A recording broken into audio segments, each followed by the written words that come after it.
People would always say to me, is there going to be another Matrix just on people on the street or... And I would think, no, absolutely not. Never in a million years. One day I got I don't know if it was a text or an email. It's Lana.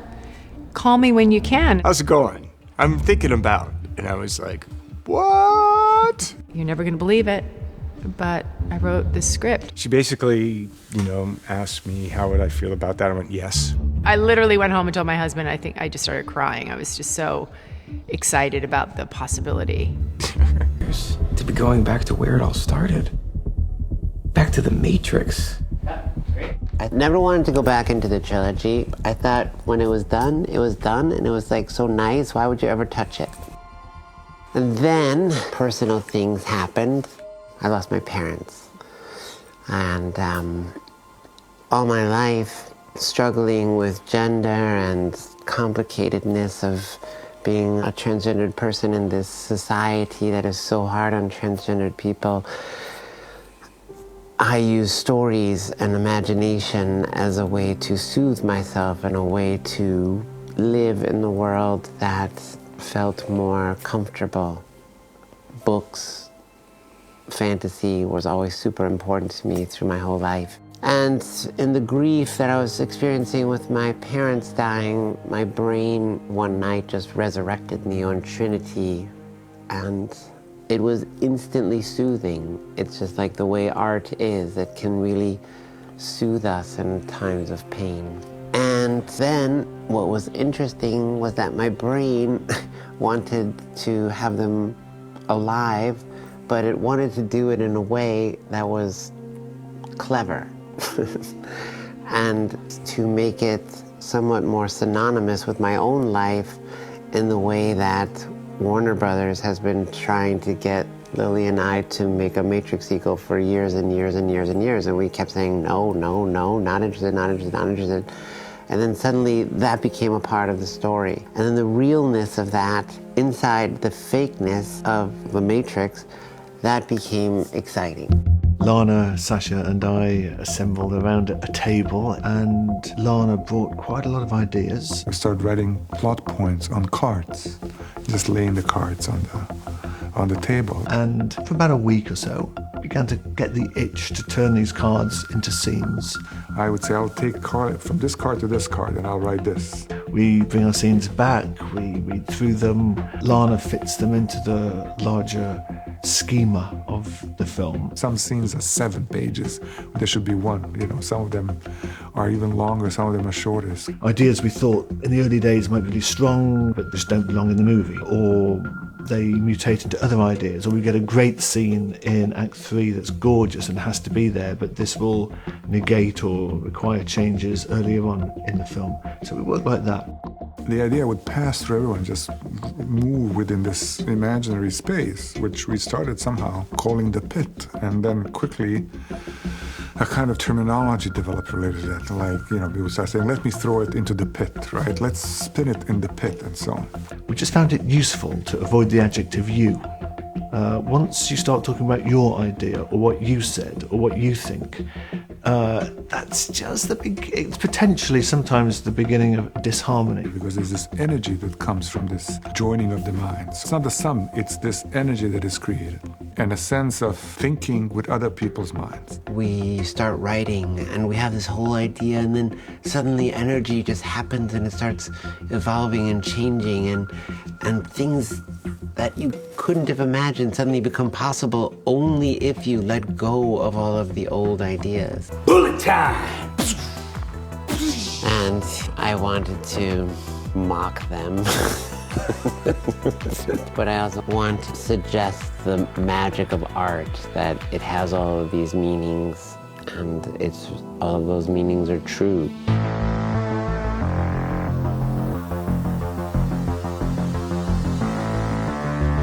We spent 5 months concepting this film. Lana, from early on, had ideas that she wanted this to look different.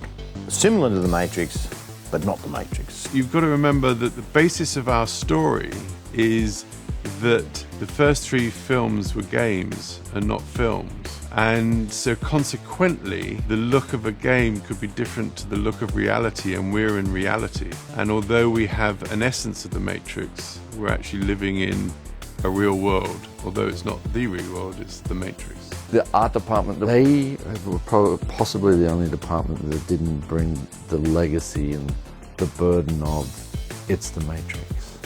Yeah, right. Even though what we had done. And so they were, in some ways, the keeper of the old ways more than anybody else, but it was never precious. Lana likes the idea of the red in the core, right? Yeah. But to keep the light off the back, we'll put some cables in front of that to make a little barrier between Seg's chair and the core. Well, obviously we didn't want to lose the essence of the Matrix. The first film was particular in the colour contrast between the Matrix and the real world, whereas in our film it's far softer. There's not so much separation between the two worlds. Lana has freed up the Matrix world in that it's not just green anymore. This time we've put a lot more colour. Am I crazy? We don't use that word in here. Beautiful take, beautiful. You got it? Unstoppable. One of the things that has been most interesting to me in this entire process is watching Lana's cinematic evolution. To see things going from very static and intentionally lit, everything being very much like a graphic novel. When I talked to Lana about her process, of making this film, she talked about being very, very strict in her first film.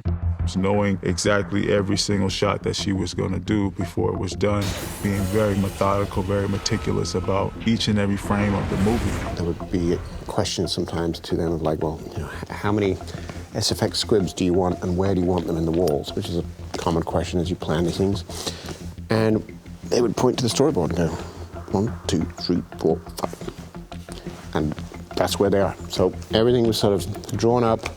Everything was very, very ordered. Lily and I were very precise directors when we first began. It was a way to kind of feel like you had control over the day, all of the crazy circumstances. You wanted to be prepared and you wanted to know exactly what you were going to go after.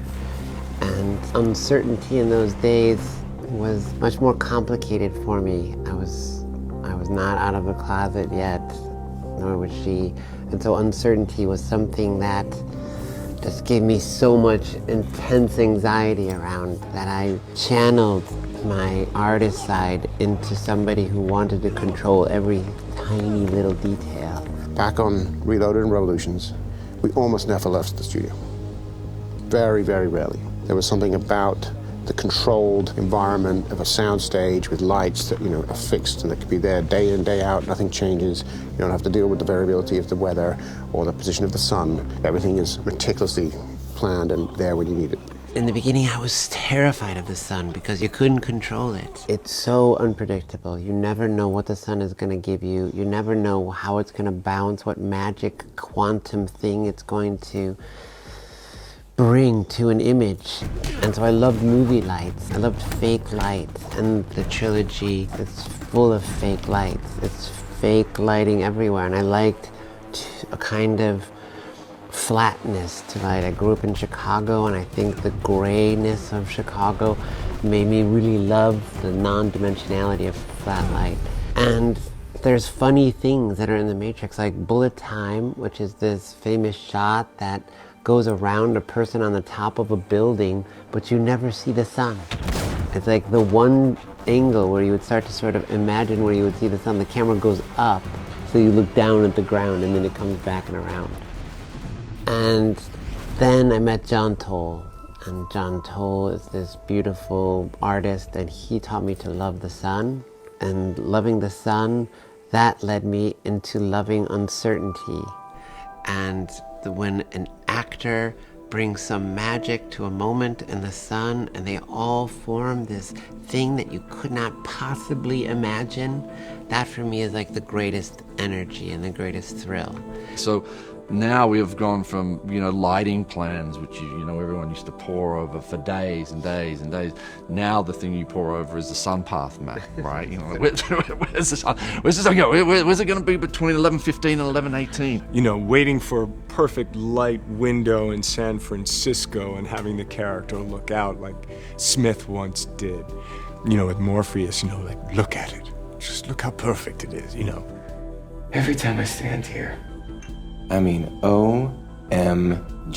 It's so stunningly beautiful, the reflections of the sun in the buildings. It's so perfect, it's gotta be fake. And yet that's being presented as artificiality. So that's part of the mind bend now, too. It's like the Matrix is getting closer to home. On the first 3 Matrixes, my experience was the Wachowski's behind a monitor.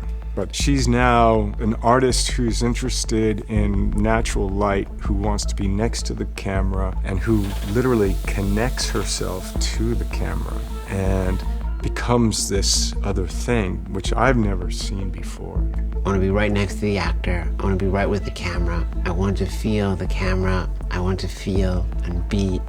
The camera's always rolling, I'm always moving, we're always looking, we're always changing. You're just trying to catch moments and catch beauty, and you see something and it's just there for a second, especially when the sun is out and blazing and it's perfect for 20 minutes, and you try to shoot an entire 6-page dialogue scene in just like these few minutes, and you capture wide shot, medium shot, close up, all the things you need in this improvisational way. The setting gives you absolute freedom to put the camera wherever you want it, wherever you need it, and keep it moving or do whatever. Me and her together, she can whisper in my ear, we go that way, we do that, we do the follow, and everything happens very quickly. And it required Daniele to be okay with me basically laying on him, which is like the Steadicam is already like this gigantic, humongous, heavy piece of equipment. And then I would just hang and drape and be on top of him. And we became sort of a 4-legged creature. She's also pulling focal length, so she can come in, come out. So she might start in a wide, come into a medium. She might pick up different things. Then when she's close, she'll start directing close-ups. And I just loved it. I loved being able to be that close to everything and to be able to talk and be right there and make adjustments and touch. Actually works. I think it's very effective. It's very efficient, I would say. I'm not getting kind of formal idea, plan and shoot, review, is it super perfect? On the first 3 Matrix films, that idea of super perfect for me was born. Because I had the chance to train, prepare, go, and then review. So I could look at a playback and I could be a part of why we needed to do the 83 takes, because I wasn't super perfect. I kind of internalized that and wanted to be that. That's why I was there, right? The experience on Resurrections is that process is not available. But I'm a little more experienced than I was back then, and I went to that school, so I know what that is. So there are times where I don't necessarily need to see it to know if it was super perfect or not. But that's still what I'm going for. The action to me is expressing a character, and I think it's also part of the fun of the films. But it's definitely different, so it's not prepare, shoot, review. Now it's be ready, in the moment, go. And headlight. Cool. Take a tiny moment to see the headlight, feel the headlight, like, oh shit, you don't know, and then decide. The way that Lana works now is definitely the way that I like to work. It reminds me of being in acting class and the teacher's throwing ideas at you. I love that kind of environment. Thomas? You don't get to rehearse much. You're in it and you're going. That's more. She's definitely the most fascinating director I've ever worked with. The way that she runs a set, she doesn't cut. We do long running takes, 20, 30 minutes of just one scene without cutting. And I like that because it keeps the rhythm of the set. And it keeps you on your toes because you think it could be their coverage, but she could just swivel the camera around and suddenly it's your coverage. So you have to really be on your A game. You can do the whole scene, then do the whole scene again, then just do the second part of the scene, say this line again, say it a different way, move the camera over here, now we're gonna say it like this, and you know, you're just all over the place. It's just unusual for any filmmaking that I've done before. There are as many people who believe you saved Zion as believe you collaborated with the machines to build a bigger, better Matrix. Still, there's a lot that hasn't changed. She's very specific on how she wants to hear certain lines, you know, certain energy, certain tone. Yeah, you almost know it's gonna happen. So she likes to try different approaches to scenes and to lines. And that's always been the case, where it's just like, no, try it a little more gruff now, you know? And at the same time, there is a freedom which was extraordinary to discover. A freedom in Lana that was completely different. It's a different way of filming, and it's a different way of dealing with the fights. It's a lighter way of making cinema. It's something that doesn't have the weight of how things were done in Australia in 2001. She doesn't have a shot list at all. I don't think she knows what she's gonna do until she shows up. She has a kind of confidence in herself as a filmmaker, knowing that she can pull off the most technically difficult sequences imaginable. I mean, car chases and helicopter attacks and huge fight scenes. She doesn't storyboard it. On action, it goes straight into the shot. Yeah, I think on action, you guys just look at each other and She wants to get inspired on set, the way people are moving and the way the light is. And as an actor, it's really exciting to work in that way because we're all figuring it out in the moment, and that's really fun. Now that's a very confusing way, it would seem, to make a film with this much magnitude. Because it just feels intrinsically like with 70 stunt people in a small room that everything would have to be storyboard drawn. Every shot would have to be done in animatics where they put them in computers already and you can see exactly what it's going to look like and you're just banging out the content. But it doesn't happen like this. Set. And 3, 2, 1, go.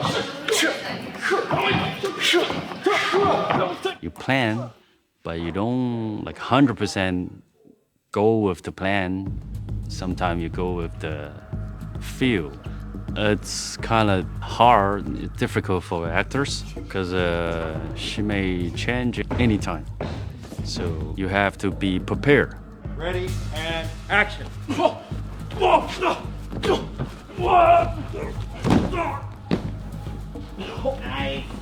So me and Keanu, we all figure out you have to like 120 prepare. So you plan to do this, okay, I do this. All right, I can do all this, no problem. But now you have to training more. If there's something change, you already been training. It's okay, we can train like change right away. So yeah, I think Keanu can do that, no problem. Because they stick to one dogma.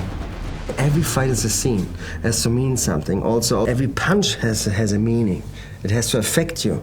With Lana, she's like, okay, everything what you're doing has to be a meaning. Yeah. It's not just a punch, it's not just a walk over there. You have to be very aware with everything because it's coming a note from Lana and then you have to adapt or react. Yes, 100%. Or it will change, like, oh, maybe it makes more sense if Keanu will be on the chair or on the table and everything changed.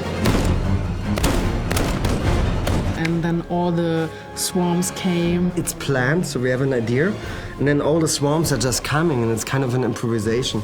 And that's what I learned from Lana, and what I also love about her is that she starts seeing things in the moment, in the process, and then she is saying always a phrase, yeah, what we learned from that. Okay, cool. So and then we go further, and this kind of work style and flow is harsh sometimes for people because you get kicked out of your comfort zone.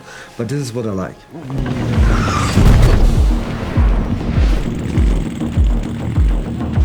Thing that you never get on movies like this is this improv style, right? In fact, it's gone the other way. all the movies that The Matrix is the mother of, now they all shoot in a green box. The thing that we did 20 years ago, they all do now, and that's kind of why they all look exactly the same. So I think when this film comes out, people are just going to go, that's not The Matrix.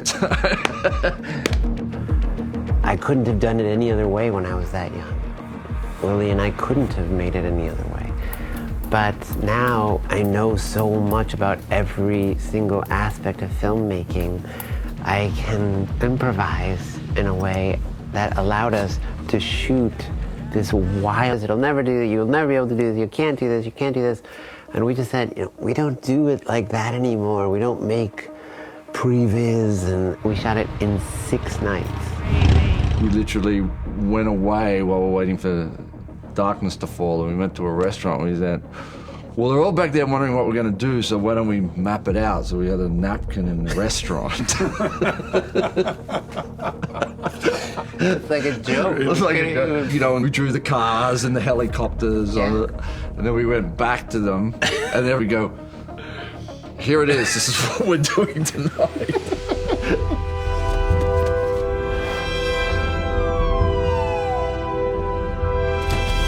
One of the great scores of all time, in my opinion, is the Matrix score, of the trilogy score.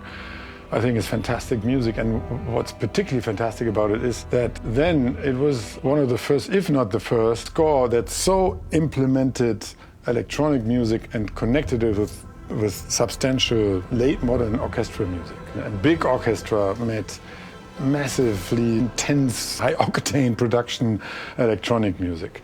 And that fusion was fresh and had not been done much. It started a movement, I think, and I was part of that movement. So now it is about paying tribute to it and yet free it a bit from its patterns, because it was made for that film that had a different stylistic frame, you know, a very solid frame, while this one has more of a fluid frame, you know. It's like, seems like open in every kind of direction, which needs to be represented in the music, of course. It was really nice. Can we jump to the next 1:30 to the other section?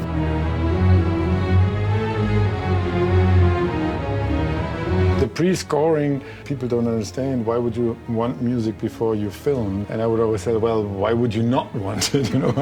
You know, I became a film composer only because in the beginning, when I was a filmmaker and we didn't have any money for films, you know, we put everything in those films and then, you know, they're done, they're filmed, and you sit in the editing room and you go, oh, where are we going to get the music from? And there was no way to... I'll just make it myself. No, but I mean... That's an amazing cue.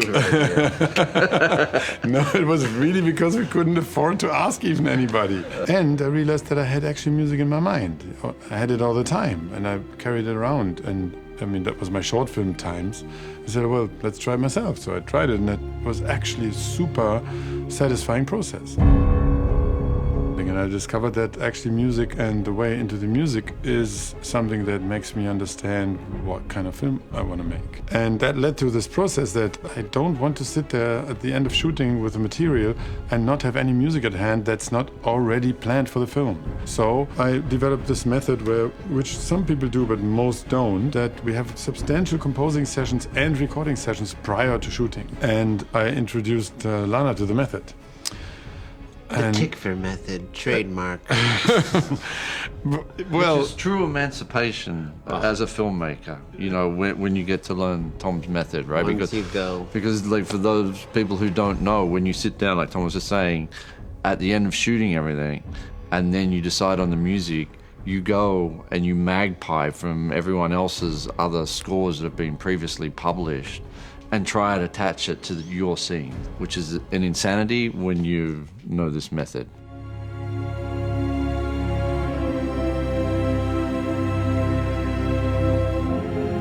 When the editor sits down in editorial, they work with music that has been conceptually conceived for this project, which doesn't mean it's done, you know, it's not final, but he doesn't take elements from anything else. We have a big pool of directions we can go with this material. To make a film like this, period. It's such a testament to Lana and her vision and her brilliance that and the team that she has around her that we're able to do this and be in this, doing this together. I mean, every day I'm so grateful. The Matrix changed our lives, and it taught us something really profound about making art. Making art is transformational. If you bring your heart and everything in it, it changes you. And so we wanted to come back at the end and have this sort of testament to what we've learned. That's what's in this film.